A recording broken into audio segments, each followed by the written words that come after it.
Gordy only met Eddie Kendricks 3 times. 3 times, and Eddie looked back at the whole relationship and said he knew Gordy didn't particularly care for him. Those are Eddie's own words. The co-founder of The Temptations, the falsetto on Just My Imagination, the voice behind Get Ready, behind the way you do the things you do. Every time I dig into why, I find the same answer. Eddie Kendricks refused to be owned, and Berry Gordy never forgave him for it. Number 10. The request Gordy always said no to. Not at the Copa, not in 1970. It starts in 1965, and it starts with a simple request. But before we get there, here's something most people walk right past when they think about Eddie Kendricks inside The Temptations. He wasn't just the lead tenor. He wasn't just the voice. He was the vocal arranger for the whole group. He managed the wardrobe, including those famous purple suits the group wore for one legendary performance. He co-wrote songs. He designed the harmonic identity of one of the most successful vocal groups in American music history. Eddie Kendricks didn't just sing for The Temptations. He was an architect of them. He helped build the entire structure. In 1965, 6 full years before the drama everyone knows about, he started asking Berry Gordy for permission to record a solo album on the side, not to leave the group, not to compete with anyone, just to have a creative outlet, some room, a little space to explore what this voice could do beyond what a 5-man act would allow. Gordy said no every time he asked, for years. Now stay with me on this, because I need you to understand what that actually means. You're not talking about someone brought in off the street making demands. You're talking about a man who helped create this group, who arranged the harmonies, who styled the wardrobe, who built the sound that put Motown's flagship male act on the map, and the answer to his simplest ask was, no, we'll tell you when you can move. We decide what you do with your voice. And here's the part that gets me. Eddie said, in his own words, that he considered leaving as early as 1965, not 1970, not the Copa, 1965. If you've ever poured everything you have into something and still been told your contribution isn't worth the autonomy you're asking for, if you've ever given everything and had someone else decide what you get back for it, you understand what those 6 years did to Eddie Kendricks. 9. The sound he didn't build. Nobody told Eddie Kendricks his role was being reduced inside The Temptations. They just started reducing it. By 1968, Norman Whitfield was pulling the group in a completely new direction. Psychedelic soul, Cloud 9, psychedelic shack, ball of confusion, heavy, politically charged, musically dense records that sounded nothing like the romantic ballads of the early Temptations years. You made my life complete. The way you do the things you do. You made my life. The years that Eddie's falsetto had defined and anchored, and Berry Gordy backed Whitfield completely, because those records were selling, because Whitfield was winning Grammys, because the sound was working. Why argue with that? You could have been someone else. Dennis Edwards stepped up as the dominant lead voice in the psychedelic era, and he was extraordinary in it. That part I want to say clearly. Cloud 9, with Dennis Edwards fronting it, is one of the most powerful moments in Motown history. But think about what that shift felt like from inside the group. You know that you could be an hour. For 7 years, Eddie Kendricks' falsetto was the signature sound of The Temptations, and now the production style had moved somewhere his voice didn't fit the same way. Not because anyone fired him, not because of any conversation, just the music moved on, and the part that moved on first was the part that needed Eddie most. You know that specific disappearance, where you haven't been formally demoted, you haven't been told anything directly, but the spotlight just drifts. You're still in the room, still technically part of it, but the conversation moved to somewhere you weren't invited. Eddie tried to push back. He made his unhappiness known. He kept advocating for ballads, for the sound he understood, for the romantic soul he'd helped make famous. And Gordy backed Whitfield. Every time. And here's what I think about when I hear this part of the story.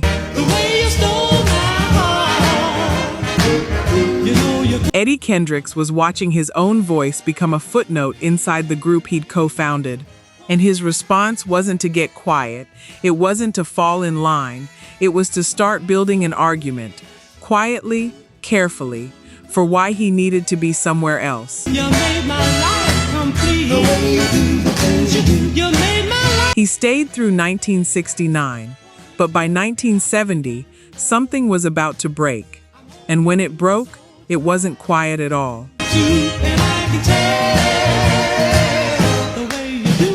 Real talk. Only 9% of you are subscribed. That hurts. We're spending hours digging through archives, fact-checking every detail, bringing these stories back to life.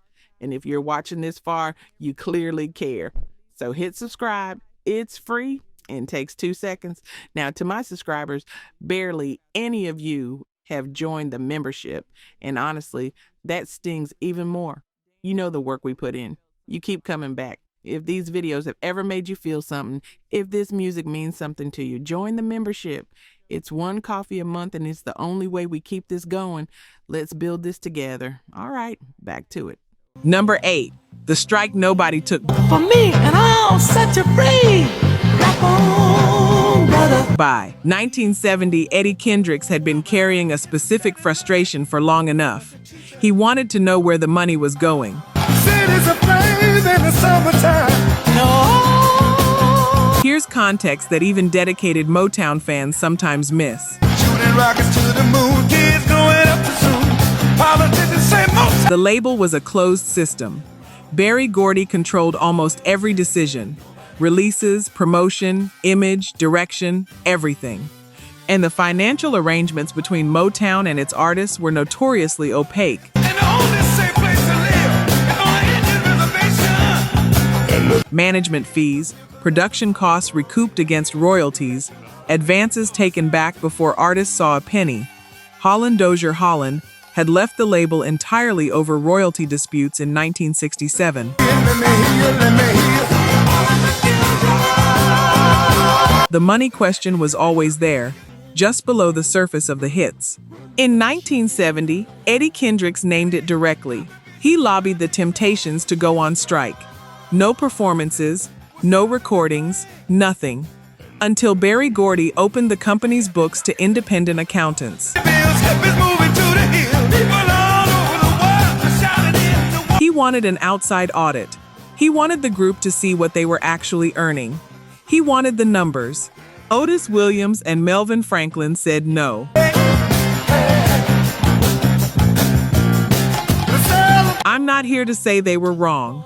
When the machine is giving you hits, when the name recognition is growing, when Berry Gordy is the reason your group is known from New York to Los Angeles, there's a real logic to not wanting to pull that emergency brake. I understand it. I genuinely do. But think about what that moment looked like from where Eddie was standing. He'd given everything to this group. He was trying to protect all of them, and his own bandmates sided with the man who'd been telling him no for 5 years. Some of y'all have been exactly in that spot. You say the thing everyone else is afraid to say. You raise the question nobody wants on the table. You're the one who goes first, and then you watch the people around you look the other way and go back to what's comfortable. And you're left standing alone with the truth in your hands. Eddie couldn't make it happen without the group behind him, but he held it, added it to everything else he was already holding, and Gordy didn't forget that Eddie had tried to audit him. What comes next? Almost nobody saw coming. Evolution, revolution, got control the sound. So Number 7, the night at the Copa. with gloom, so day after day, I stay locked up. November 1970. The Temptations are in the middle of a run at the Copacabana nightclub in New York City. Cry, 'cause crying. And the tension that had been building inside the group for years, the resentment, the philosophical disagreements, the financial frustration, all of it finally finds a moment. Here's what happened. No one will ever know that I'm crying, crying. When I Otis Williams' mother had just passed away. During one of the performances, Otis's voice cracked on stage. Grief will do that to a person. a girl has found another and gone away. After the show, Otis and Melvin Franklin left immediately. They didn't want another confrontation. They were exhausted. They just got out. And that decision infuriated Eddie. He was already at the end of his rope. He left too, and he didn't come back for the next performance. With her went my future. My life is filled. It was mutually agreed upon, by all parties, that Eddie would be leaving the Temptations. I want you to notice that word, mutually, because sometimes that word does a lot of heavy lifting. Tears in my eyes. Oh, let it rain. It makes something messy sound clean, makes it sound like a reasonable conversation between reasonable people. But what actually happened in that New York nightclub was a decade of accumulated hurt finally finding its exit. A man who had been asking since 1965 to have something of his own, who watched his creative role quietly diminish, who stood alone when he tried to demand financial transparency, who'd been told no, no, no for years. That man walked out of the Copacabana after the first night, and nobody stopped him. Sunshine, blue skies. Please go away. If you've ever left something, not in anger exactly, but in exhaustion, where you didn't even have the fight left in you to make it dramatic, where you just needed to be done with it, you know what the Copa felt like. Cry, 'cause crying. That's not a breakup. That's a long goodbye that everyone already knew was coming, finally arriving. Day in, day out, my tear-stained face. Pressed against Eddie Kendricks walked out of the Copacabana in November 1970, and with him went a falsetto the Temptations would never quite replace. listen. But 5 months later, something happened that still gets me. Something so bittersweet it almost doesn't seem real.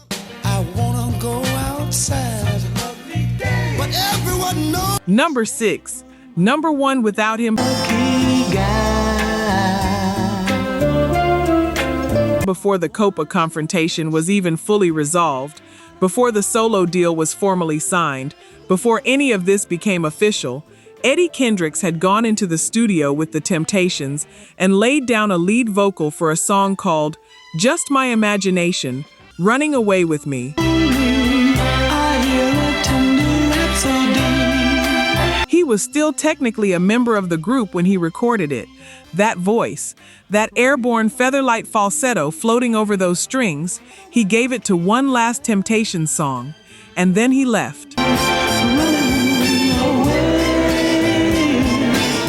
April 3rd, 1971, Just My Imagination reaches number 1 on the Billboard Hot 100.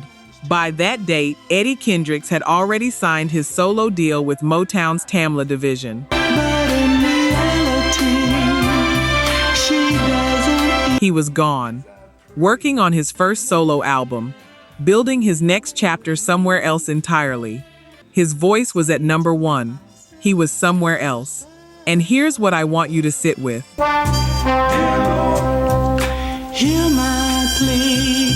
The most successful single he ever recorded as a Temptation, a song that would later be included on the Rock and Roll Hall of Fame's list of 500 songs that shaped rock and roll, hit the top of the pop charts after he'd already walked away. It was just my imagination.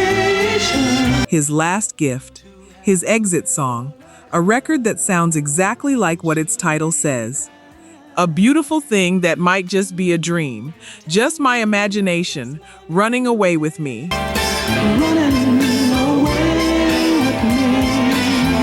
If you want to read something into that lyric, into the image of a man singing about something that felt real, but turned out not to be, I'm not going to stop you.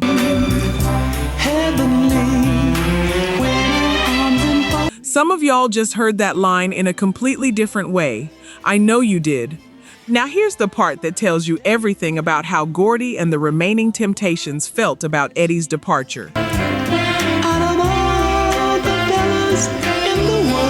While Eddie was struggling to find his footing as a solo artist, while he was working through those first 2 lean years, Motown allowed, and the group recorded, a song that became a top 40 hit in 1971. Don't ever let another take a love from me. It was called Superstar, Remember How You Got Where You Are. Music historians have called it one of the earliest ancestors of the hip-hop diss track, and it was directed by name in Everything But Name, directly at David Ruffin and Eddie Kendricks.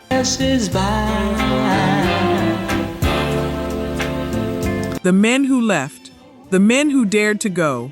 A public reminder, don't forget where you came from.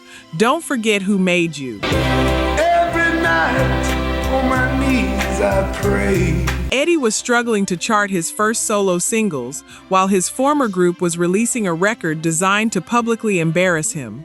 He kept recording, and in 1972, he made something that nobody in that building was ready to understand. But it was just my imagination. Number 5, 8 minutes ahead of everyone. Now I know women's rights.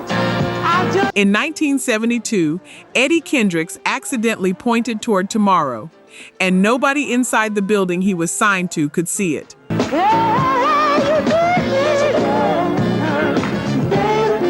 His second solo album, People Hold On, contained a song called Girl You Need a Change of Mind, 8 minutes long.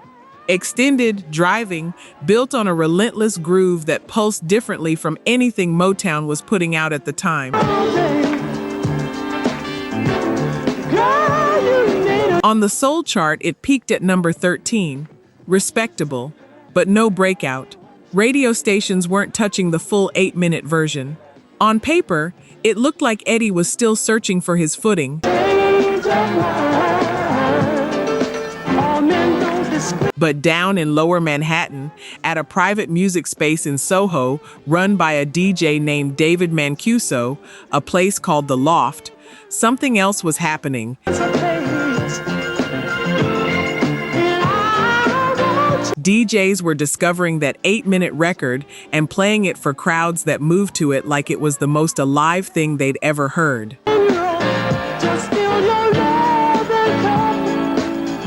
Girl You Need a Change of Mind became one of the foundational records of the nascent underground dance scene just beginning to form in New York City, the scene that would eventually become disco.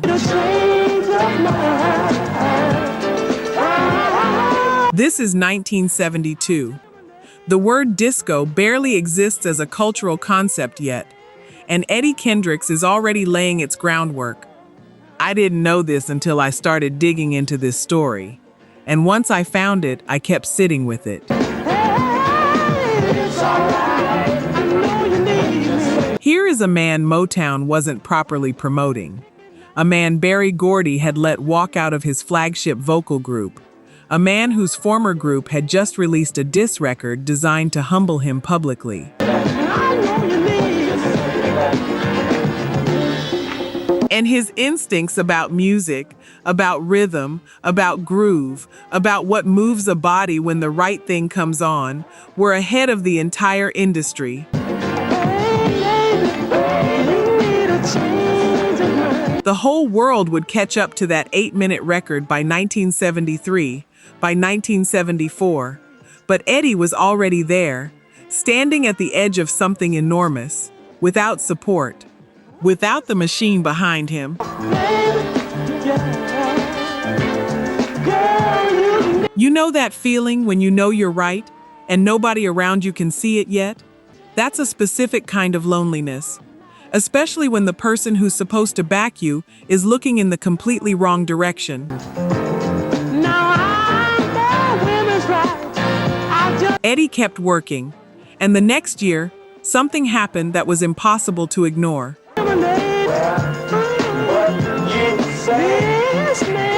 Number 4, The Only One.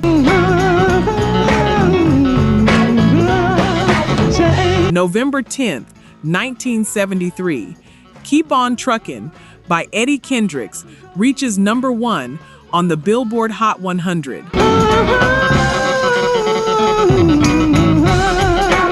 I want to give you one piece of context that changes how that number lands, because there's something sitting inside that fact that most people walk right past.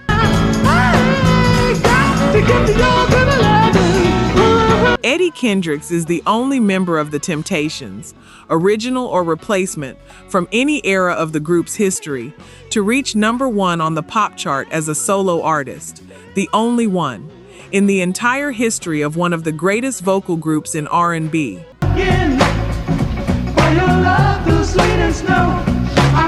A group that had Motown's full machine behind them for decades. A group that produced hit after hit through the 60s and 70s, and the only member who ever touched the very top of the pop chart alone was the man Gordy had refused to let record solo for years. Keep On Truckin' was number 1 pop and number 1 R&B simultaneously. Produced by Frank Wilson. Built on that clavinet groove, that pulsing energy, that unmistakable falsetto riding above everything. It sold well over 1 million copies.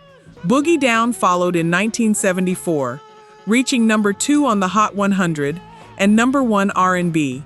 Another 1 million copies, 2 consecutive years at the very top of the commercial charts. And think about what those numbers meant in the context of everything that came before.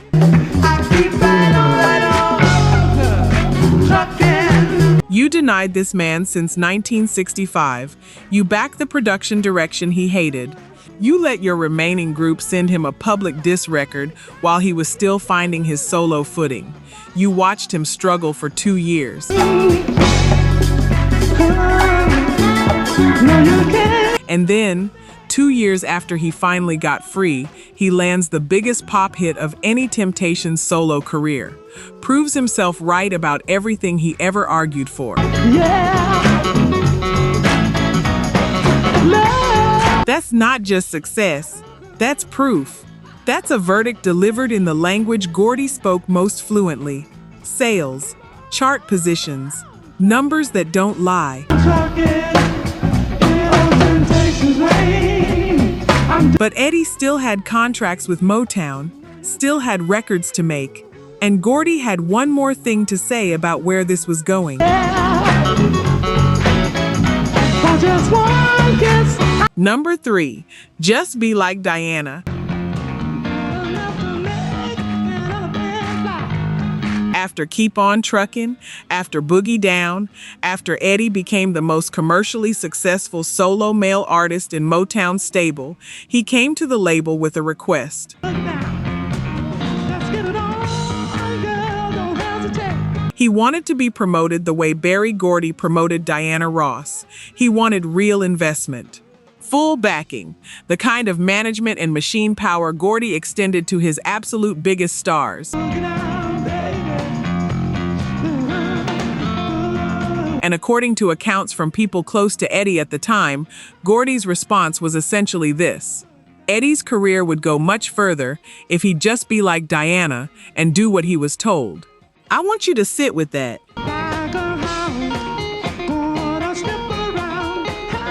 You've just had a number 1 pop hit.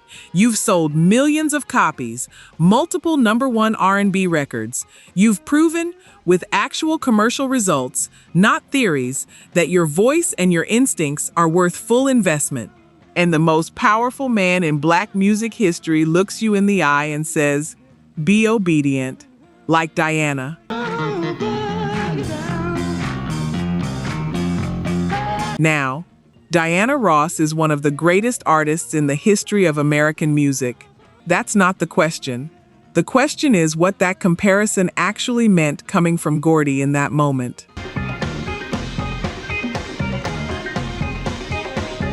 It wasn't inspiration, it was instruction. The price of my full support is your full compliance. Want the machine behind you? Stop asking questions. Stop wanting things I haven't decided to give you. Sing what I tell you to sing and let me run the rest. Eddie Kendricks had been at Motown since 1961. He'd created vocal arrangements, styled the wardrobe, held the group together through years of internal conflict. He'd tried to audit the books. He'd walked out of the Copa. He'd recorded one of the biggest pop hits of the early 70s on his instincts alone. And the answer was still the same. Still the same. Be quiet and comply.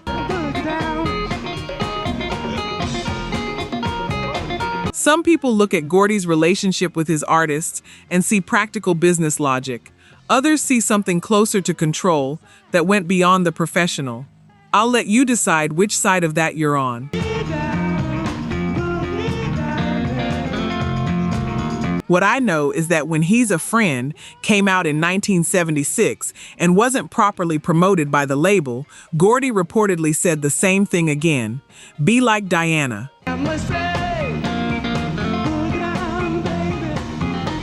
Eddie started making plans to leave, and what happened when he tried is the most disturbing chapter in this entire story.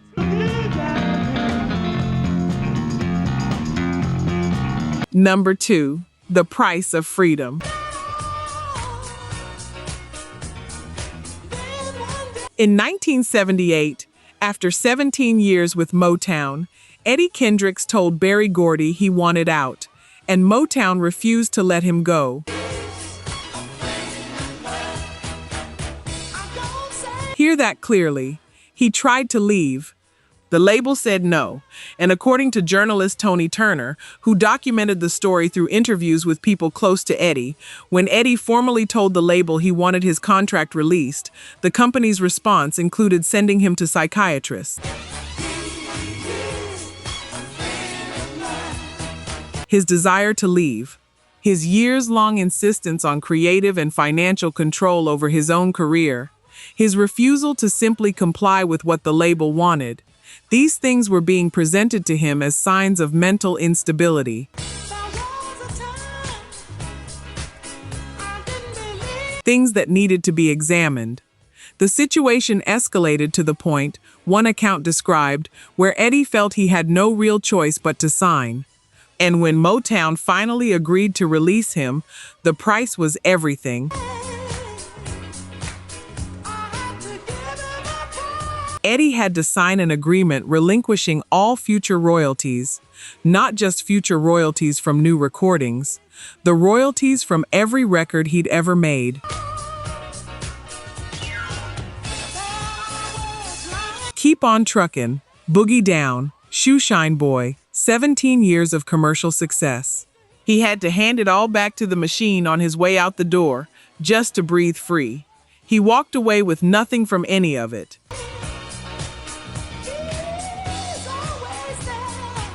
If you've ever had to accept terms that weren't fair just to get free of something, if you've ever traded away what you'd already earned just for the right to move forward, you know that specific grief. It's not just the money. It's the knowledge that the thing you built, the thing that has your fingerprints and your voice and your years on it, someone else benefits from it forever. And you signed it away just to breathe. Eddie moved to Arista Records, kept recording, kept performing, but the chain smoking was slowly taking his falsetto, the voice that had been his identity, quietly eroding above the staff lines where it used to live. The hits didn't come back the same way. The machine wasn't behind him. But the story doesn't end in 1978. Because a decade later, dying, Eddie Kendricks found one more thing to fight for.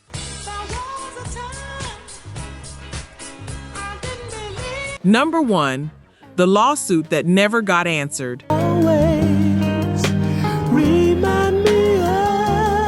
In 1991, Eddie Kendricks was diagnosed with lung cancer. The years of chain smoking had done what they do. In late 1991, surgeons removed one of his lungs in an effort to stop the spread. He kept performing, because what else do you do when the music is all you have left? In the summer of 1992, he toured Europe and Japan, still on the road, still trying to find his way back, still showing up. Then the cancer returned worse. And Eddie went home to Birmingham, the city where it all started, where he first sang in a church choir with his best friend Paul Williams as a child, where the whole story had its very beginning, and he couldn't leave again. He died on October 5th, 1992. He was 52 years old. Here's the part I keep coming back to. At the time of his death, Eddie Kendricks did not have health insurance, the co-founder of The Temptations.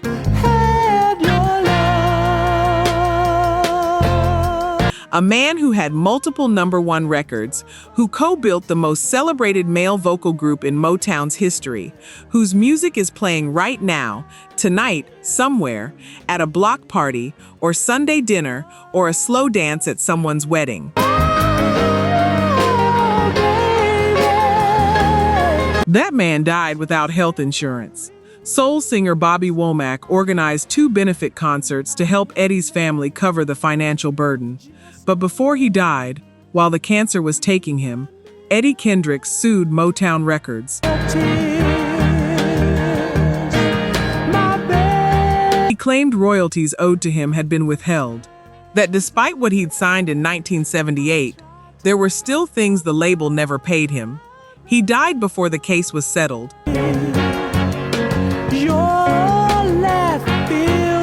And that part, that final act, is the thing I keep landing on. Because that's not defeat. That's a man who spent 30 years of his life refusing to go quiet about what was his. Refusing to accept that the machine had the final word.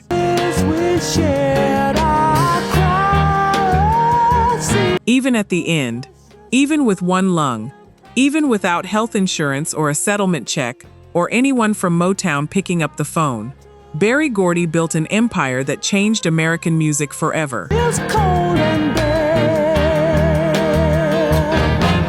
And one of the men who helped him do it, who co-founded the group, who arranged the harmonies, who styled the clothes, who sang the songs that lit up every cookout and car radio and school dance from 1964 onward,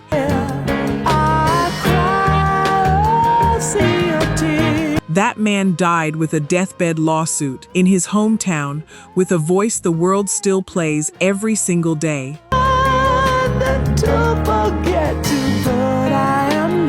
Eddie knew Berry Gordy didn't particularly care for him. He said so himself. He was right about that, and he was right about everything else too. With just memories.